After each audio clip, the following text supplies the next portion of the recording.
수요 말씀 기도회 2024년 10월 23일 계속해서 우리 1세기 교회 이야기 제14강 초기 그리스도인의 교육 수준. 우리 1세기 그리스도인들의 교육 수준, 지적 수준에 대해서 우리가 공부하는 시간을 갖겠습니다. 사도행전 4장 13절에 보면 베드로와 요한이 담대하게 말함을 보고 그들을 본래 학문 없는 범인으로 알았다가 이상히 여겼다 그랬어요. 베드로와 요한의 출신이 갈릴리 어부 출신이기에 공부를 많이 안 한 학문 없는 평범한 사람으로 알았다는 것이죠. 그래서 우리 예수님의 제자의 그 구성원들이 교육 수준이 어떠한가 살펴보는 그런 오늘 강의가 되도록 하겠습니다. 한국은 세계에서 문맹률이 가장 낮은 나라에 속한다. 거의 우리가 다 글자를 읽죠. 글 모르는 사람이 보기 드문 사회에 사는 우리는 초대 교인들도 우리처럼 성경을 읽고 묵상을 하고 성경 공부도 하지 않을까 우리 상상하기도 합니다. 하지만 1세기의 평범한 사람들은 문맹률이 많았기 때문에 글을 읽지를 못하는 사람이 많았던 것이죠.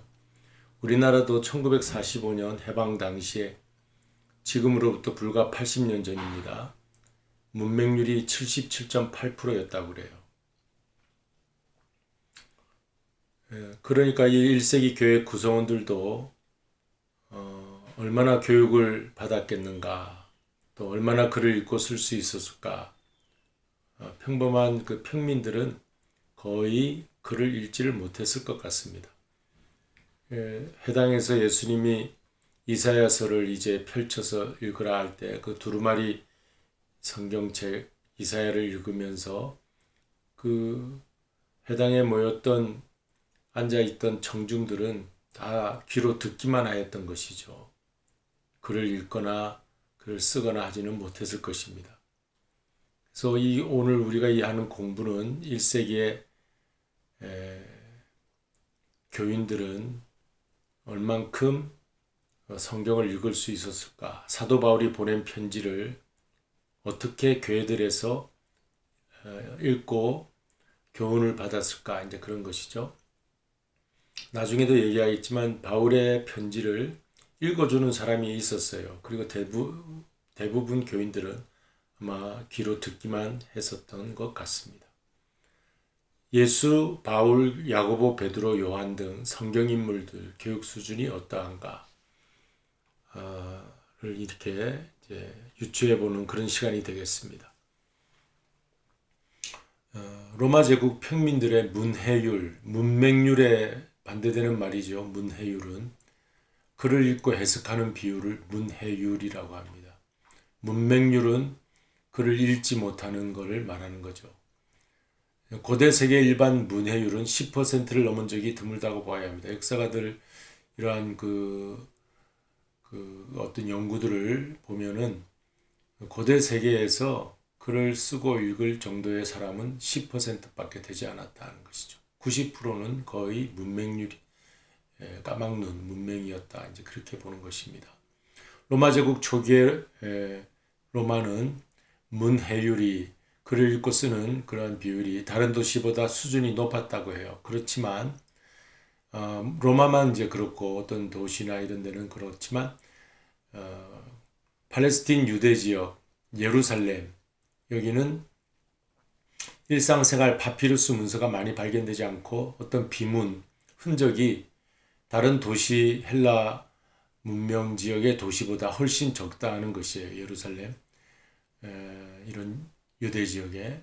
그럼 여기에는 어떤 문서들이 있었냐면 유대 지역은 제사장이나 서기관들이 율법, 모세오경 율법을 이렇게 이제 적고 또 읽고 하던 그런 유대교 종교가 있었기 때문에 이 제사장 서기관 계열의 전문 문서만 대다수이지 평민들의 문서는 거의 없다고 봐야 된다는 거예요. 이런 분위기 때문에 1세기 교인들도 거의 글을 읽거나 쓰기는 아마 힘들었을 것이다. 그렇게 보는 것입니다. 좀 더 배경적인 공부 설명을 하면은 그리스 헬라인은 학교 제도를 발전시켜 왔고 로마인은 전통적으로 가정 중심 홈스쿨 교육을 전수했다고 그렇게 합니다. 그래서 로마의 귀족 계급의 그 로마 시민들은 자기 자녀에게 글자를 전수했고 무술을 직접 전수했다. 이제 그런 홈스쿨링을 한 것이죠. 헬라인들은 학교를 만들어서 공부를 시킨 것이라고 이제 보는 것이죠. 이런 그 문화적인 배경을 또 유대 지역에서도 받았겠지만은 그래서 성경에는 이런 이야기가 나옵니다. 몽학 선생이다, 초등교사다. 갈라디아 3장 24절에 이 몽학 선생 초등교사는 이러한 학교 제도에서 그리고 로마의 그 가정학교 홈스쿨링에서 이 초등교사 몽학 선생들이 있었다는 거예요. 노예 출신들이 있었다는 거예요.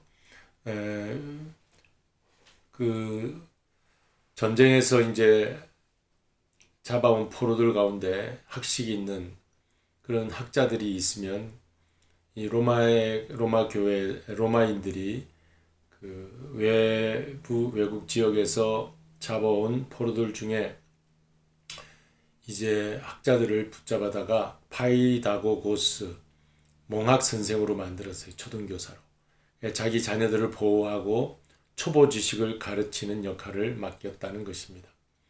우리가 지난주에도 공부했지만 이솝 이야기를 만든 이솝 우화의 그 이솝도 아마 이 노예 출신이 아닌가 그렇게 보게 되죠. 그래서 그 이솝 우화 이야기를 아마 아이들을 가르치는 교재로 쓴 것이 아닌가 그렇게 역사가들이 그 이솝 이야기에 대해서 이제 말하고 있습니다. 그처럼 그런 일들이 있었는데 말하자면 몽학 선생 초등교사는 프리스쿨 티처를 말하는 것입니다. 정식 교육을 받기 전에 집에서 몽학 선생 초등교사가 아이들을 가르치게 되는 것이죠. 그래서 우리 성경에 보면 사도 바울이 그리스도는 우리의 참 선생이고 참 스승인데 율법은 몽학 선생이라 그렇게 설명하는 내용이 있죠. 파이다고고스라. 그러니까 정식 공부를 하기 전에 처음 만나는 그 선생님이 몽학 선생이라 하는 것입니다. 이 몽학 선생 초등교사는 아이를 돌보고 학교에 데려다주는 역할을 했다는 거예요. 집에서 아이들에게 어느 정도 학교 가서 배울 공부를 가르쳐주는 그런 일도 하고 또 길 안내자도 하고 그런 일을 한 것입니다. 그래서 사도 바울이 이 구약의 율법은 신약의 그리스도에게 인도하는 몽학 선생이라 그런 말을 하고 있는 것이죠. 자, 우리가 이런 공부를 하면 성경에 초등교사, 몽학 선생이란 말이 나올 때 금방 이해를 할 수가 있는 것입니다. 그래서 우리가 왜 1세기 교회 배경에 대한 이야기를 공부하느냐? 바로 우리가 성경을 좀 더 당시 문화 속에서 사회적인 그 해석을 하기 위해서 이런 공부를 하고 있는 것입니다. 다음으로 그레코 로만 세계의 교육은 어떤 교육이 있었냐? 그레코 로만이란 말은 그리스 로마의 그 말이죠. 그레코 로만이 그리스 로마, 헬라와 로마의 그 세계 교육 어떠했느냐? 초등, 중등, 고등 교육이 있었다. 우리가 뭐 이걸 자세하게 알 수는 없지만 초등 교육은 아마 알파벳 정도 익히는 것, 그리고 짧은 경구를 읽고 쓰는 것, 격언 속담 같은 짧은 경구 읽고 쓰고 하는 것, 이게 초등 교육이었고 이제 보통 평민들이 여기까지는 아마 공부할 수도 있었겠죠. 공부도 여기까지도 초등 교육도 못 받은 그런 이제 평민들도 많이 있었을 것이고, 그리고 이제 중등 교육은 문법이나 문법 용어, 소유격, 혹격, 또 형용사, 동사 이런 것들 공부하겠죠. 그리고 호모의 일리아드라고 하는 시, 그걸 교과서로 채택해 읽고 대화하는 그런 일들을 하는 것이 중등 교육이었다고 합니다. 고등교육까지 가면 이제 엘리트가 되는데 지식의 꽃이라 하는 수사학, 사람들 앞에 나서서 연설을 해야 되죠.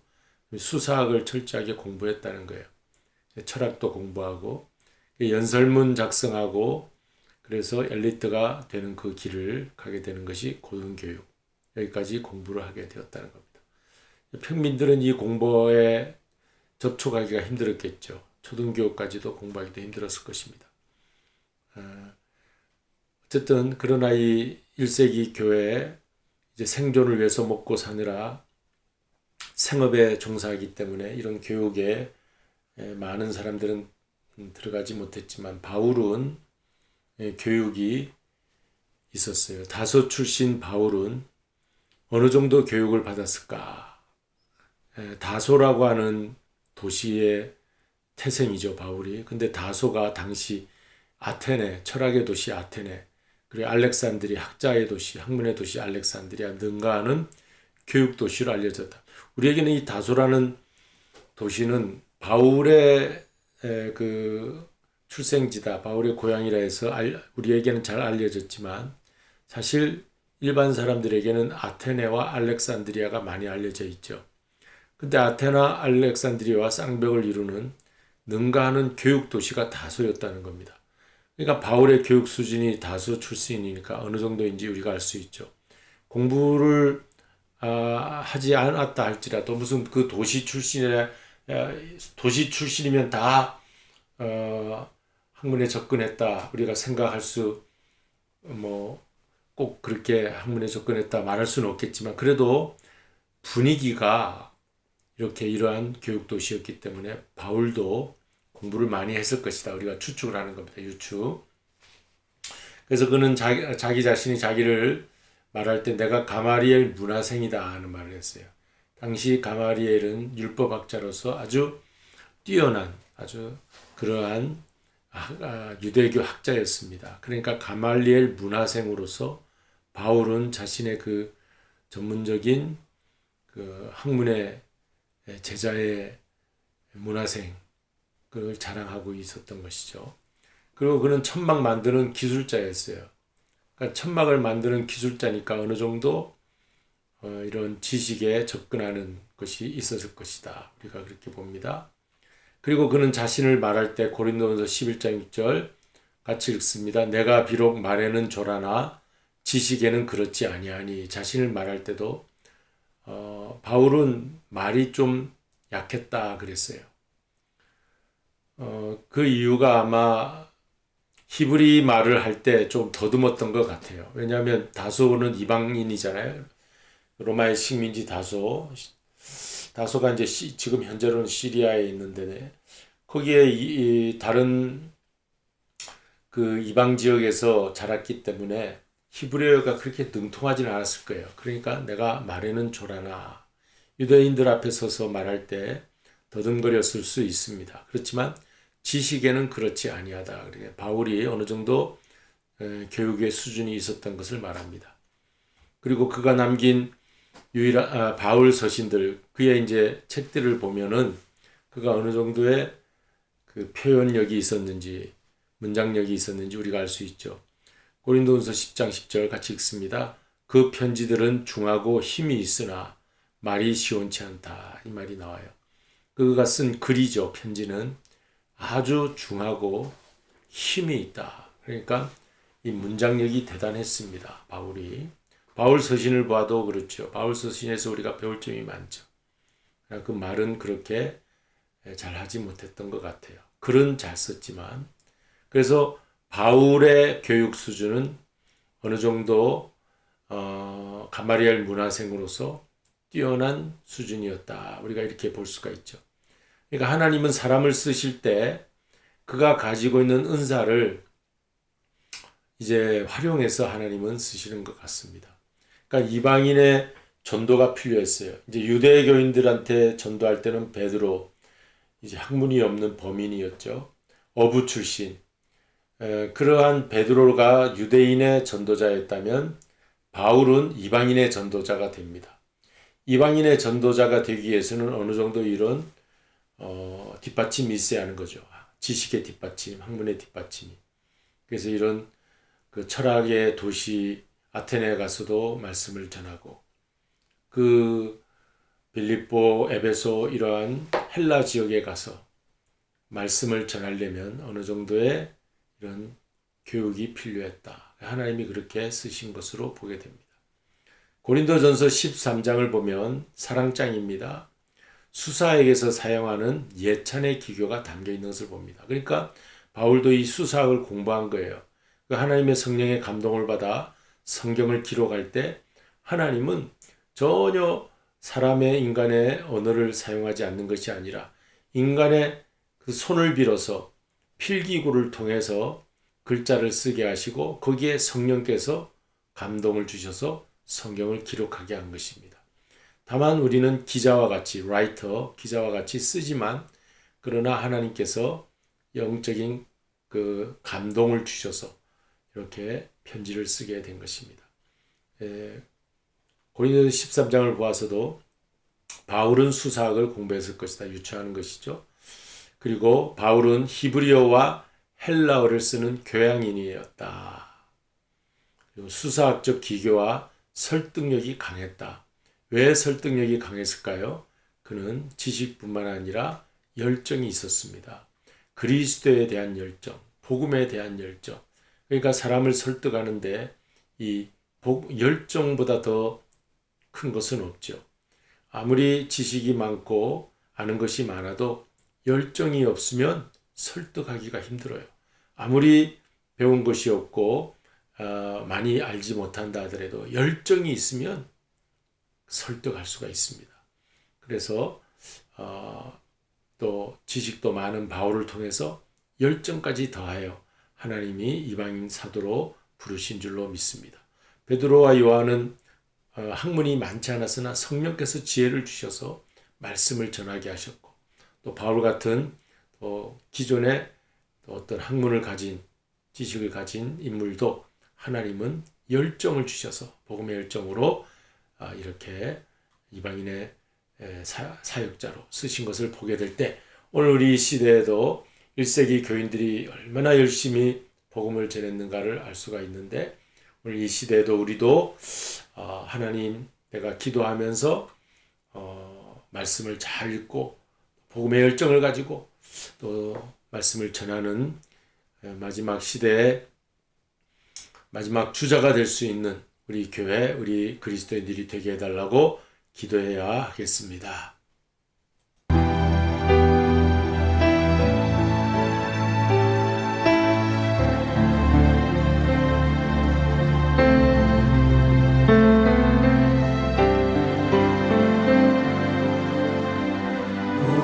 나의 자비로운 주여, 나의 몸과 영혼을 주님 은혜로 다 채워주소서.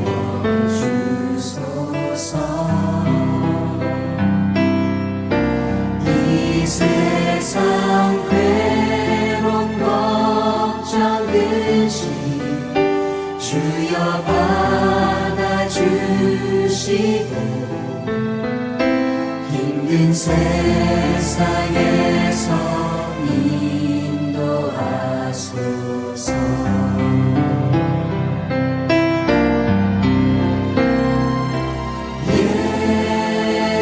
예수,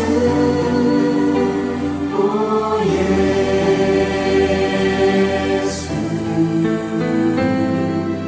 지금 오셔서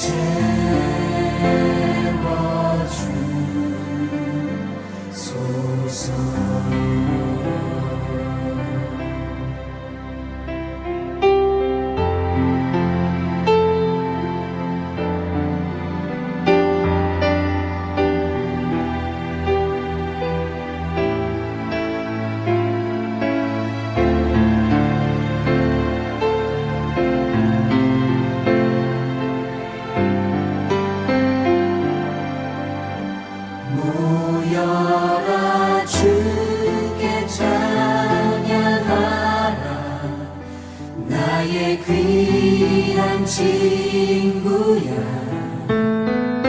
주 이름 앞에 너 두 손 모으고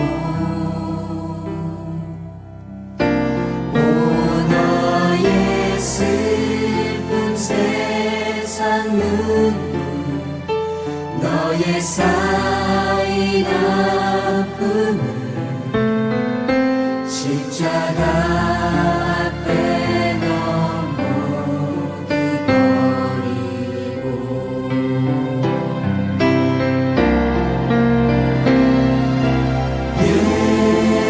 예수 오 예수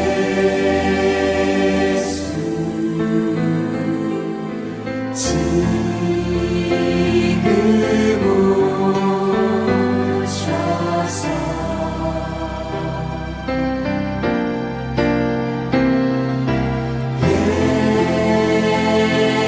예수 오 예수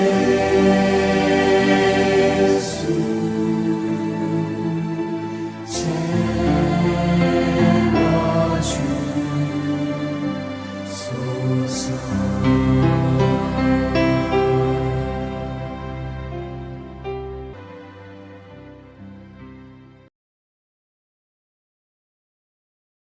네, 이제 우리 주님 같이 기도로 마치겠습니다. 우리 다음 주에는 예수님과 제자들의 초기 기독교의 교육 수준에 대해서 공부하겠습니다.